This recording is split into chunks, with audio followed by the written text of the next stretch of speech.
Hello, everybody. Hi, everybody. And welcome back to the Weird Science Comics YouTube channel, where I'm going to be going through Fantastic Four #2. And the first issue of Ryan North's Fantastic Four run was odd. You're going to hear me use the word odd a lot, even in this review. But we saw Ben and Alicia in a Twilight Zone feeling story that wasn't horrible, but was hardly what I expected for a new #1 of the Fantastic Four. Now, some people did remind me that John Byrne did the same type of thing in his classic Fantastic Four run, and I had to remind them that Ryan North is not John Byrne, not even close, but he really doesn't have to be, and maybe this second issue will get things rolling. Before we get into that, though, please subscribe to the channel, like this video, enable the notifications, and please let me know what you thought of Fantastic Four #2 in the comments below. And here are the credits for Fantastic Four #2, an issue that is called The Night of Doom. It is written by Ryan North, art by Iban, Coello, colors by Jesus ABURTOV, letters by VC's Joe Caramagna.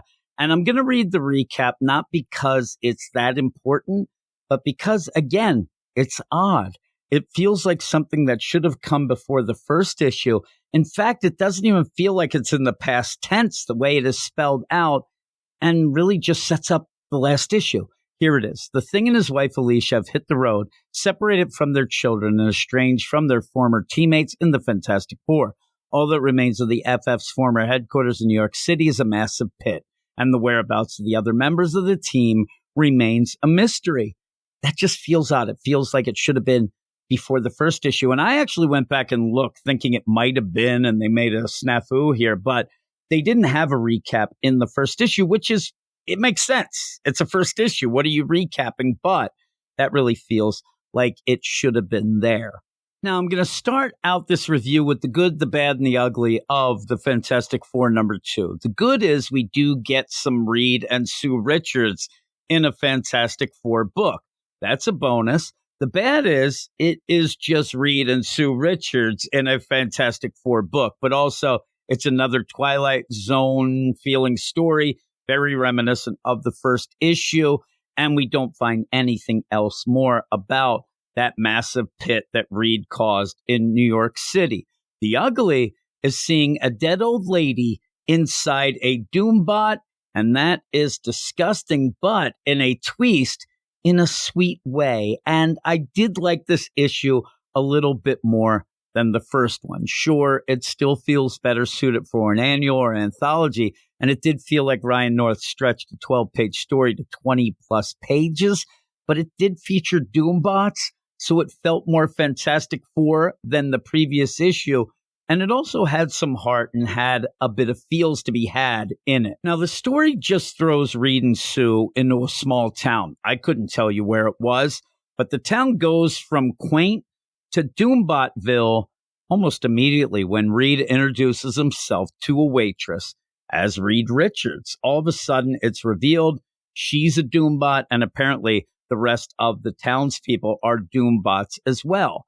It's a weird play because while the situation escalates, it just suddenly stops, and then the police escort Reed and Sue to the city limits and say, you just keep going, get out of here, don't come back, everything will be fine.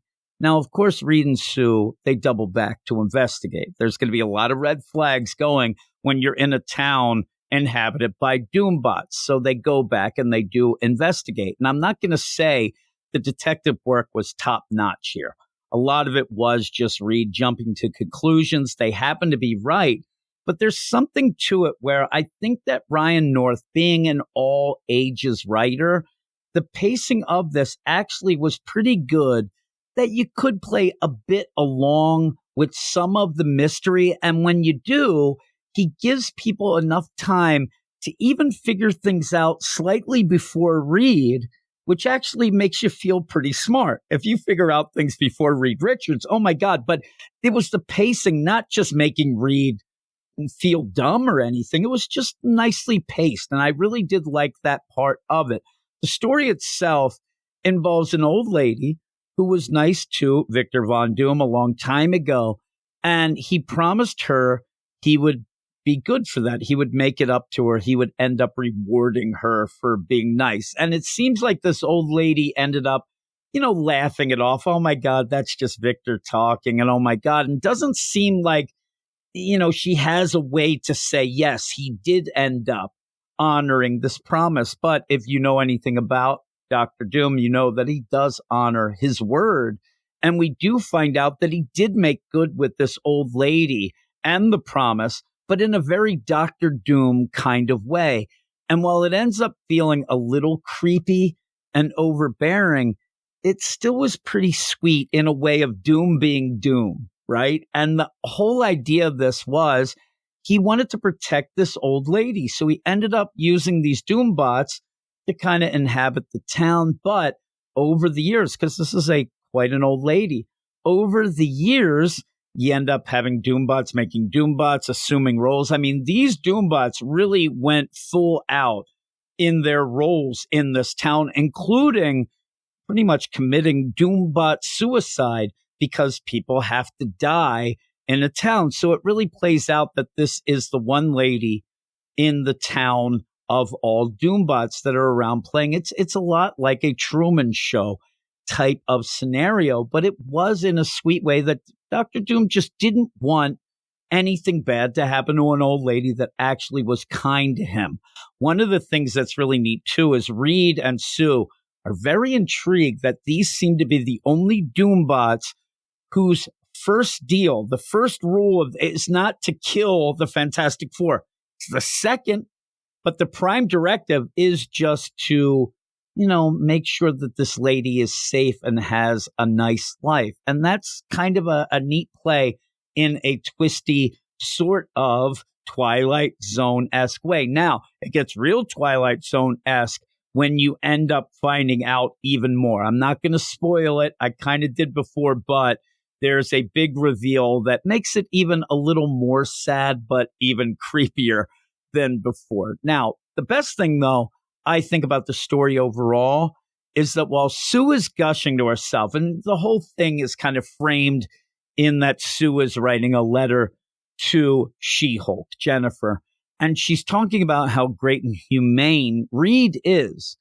But the thing is, you also realize while she's saying that about Reed, you can think the same thing about Victor for what he ended up doing. And I love when writers end up showing how similar Reed and Victor really are, even though they don't always know that themselves. And it was done in a neat little subtle way. So I give Ryan North full props for that.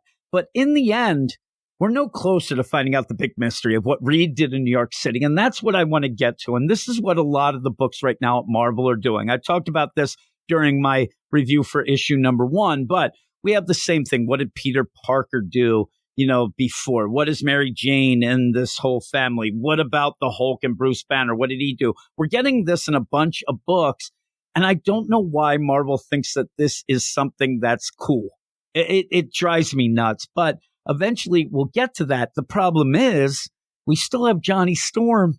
We still have Johnny. And it says next issue, Johnny Storm. And I'm sure he's going to be in some small town, probably fixing a car or something, because that's what he usually does. But there you go. The other thing that I thought was a little down in this issue was there wasn't a ton for Sue to do. Yeah, she's writing letters. She's gushing about Reed, and she's serving as the narrator for a lot of this. But overall, she's not doing much. At one point, she really just stands invisible outside of a house for what seems like half a day. But I still just overall don't understand why Ryan North and those in charge decided to start the run this way. But hey, we have Johnny next. And once we get done with that, then maybe we could start the run proper. But it's also improving. I like this issue more than the first. And if it keeps going at that rate, we could end up with a pretty decent run. Will it end up being as classic as the John Byrne Fantastic Four run? I'm going to go out on a limb and say probably not. But it doesn't have to be. It's its own thing. And I really just hope that it keeps getting better and better, right? So with that, though, I did want to have a little aside, if you would allow me that. Back in the day, around the time when Avengers number 18 by Jason Aaron came out, me and Brandon got in a fight with Tom Brevoort, who happens to be the editor on this book. And he ended up then pulling the old John Byrne Fantastic Four run card on us. And we were talking about how Jason Aaron's Avengers run was a bit unfocused. It needed to have more stories with the core Avengers team, and it really wasn't hitting a lot with a lot of readers. And he came riding in on his white horse with his shining armor to throw the John Byrne Fantastic Four run card. Hey, that's what people said about John Byrne's Fantastic Four run. And I just sat there and I think I said that doesn't mean anything. You're talking about the idea that a book's being criticized. There's a lot of books that get criticized, and most of them don't end up being John Byrne's Fantastic Four run. And he went on and on like a jerk. I think that the guy really comes off as a horse's ass and a pretentious prick who has a hard-on for John Byrne's Fantastic Four run. So go off in the bathroom, run the water, and have all your fun with it. Get out of here, Tom Brevoort. I just wanted to vent a little at the end. So there you go. But back to the review. A little aside. Ivan Coello's art was decent. Nothing really stood out to me. I did think that Jesus Ervitow's colors were a bit drab, which actually surprised me because I usually like his work. But at no point does the art get in the way of the storytelling. And so overall, I'm going to give this issue a 7 out of 10. And I hope that issue 3 continues the trend of being better than the last, because I do want to enjoy this. I do want to have a Fantastic Four book that I want to read each and every month. I ended up, when we started this podcast, the Fantastic Four, we didn't even have a Fantastic Four book then, but I wanted the Fantastic Four to be something that I could get into each and every month as it came out. Dan Slott eventually gets on his run, and I ended up bailing like 3 times on it. At points I was interested, then I ended up, a slog for 3 issues, then it was back, then a slog. It was, again, uneven and a bit unfocused. So here is where I am, and I want to get more Fantastic Four and really love it. And I'd like to know what everybody thinks about this issue and everything in general, maybe Tom Brevoort with the stupid hats. But before that, please subscribe to the channel, like this video, and enable those notifications. So that is that. I hope everybody enjoyed it. Have a great day, a great week, a great life. But I will talk to you all later. Go read comics. You are all weirdos. Weird science is the revolution. Weird science is the revolution. Weird science is the revolution.